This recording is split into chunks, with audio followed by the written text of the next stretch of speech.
বাবুদের কাছে আমি নতুন পাঁজির ফলাফল শোনাতে এসেছি। 1431 সাল চৈত্রে কুয়াশা ভাদ্রে বান, চাষির মুন্ডু গোড়াগড়ি যান, সুখ শ্রাবণ আষাঢ়ে দুলিয়া, এ 3 মাস দিলাম টাইনিয়া।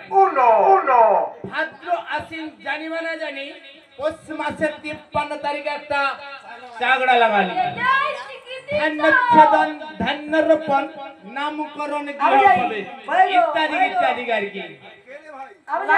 বাড়িতে আছো? বলো গণক ঠাকুর। ও সেই হলো। আচ্ছা তুমি কে বলো তো?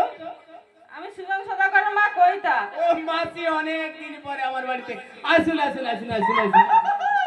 এই গরিবের তুলা একটু বৈশা বলুন। এবার বলুন কি জন্য এসেছেন?